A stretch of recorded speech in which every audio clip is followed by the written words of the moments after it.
kayong mga taong bayan, tanungin ko kayo, tama ba na hindi alam ng ating House of Representatives kung ano ang mga batas? Ma'am, in-extend po yung detention order para kay Attorney Lopez. Ano po yung next steps niyo po for this? I questioned it doon kanina.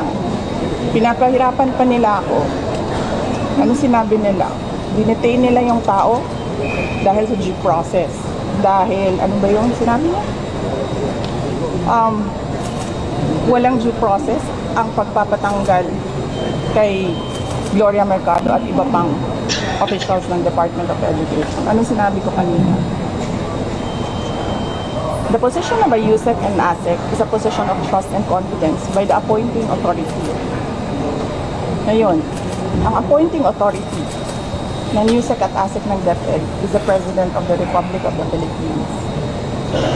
Dapat tinatanong ng House of Representatives bakit tinanggap ni Pangulong Marcos ang resignation ng mga USEC at ASEC na yon sa Department of Education.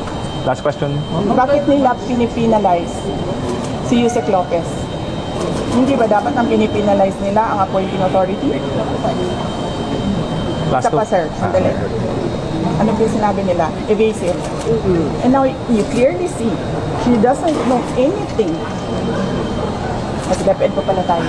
Pero pagdating natin sa OBP, makikita ninyo, she doesn't know anything about confidential funds. So, saan doon ang evasive answers? Last question. Penalize nila si Yusek Lopez for writing a letter to the Commission on Audit on the position of the Office of the Vice President regarding the release of documents regarding confidential funds. Bakit may penalize ang tao pumirma para sa isang opisina, posisyon ng opisina?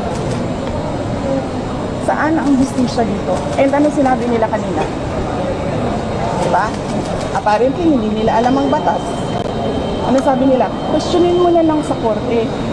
Saan kami pupunta? Sa mga ginagawa sa amin. Mismong committee, alam na nilang mali yung ginagawa nila. Sasabihin lang sa amin, pumunta ka sa korte. Napakadali na sabihin nila, okay, we will set aside the detention order. Pero hindi. Mali na nga yung una mong detention. Mali pa yung sumunod mo na order. And then sasabihin mo sa tao na nakakulong, hindi makalabas. Kahit ako hindi ako makalabas basta-basta. Dalhin mo yan sa korte. Tama ba yun? Kayong mga taong bayan, tanungin ko kayo, tama ba na hindi alam ng ating House of Representatives kung ano ang mga batas?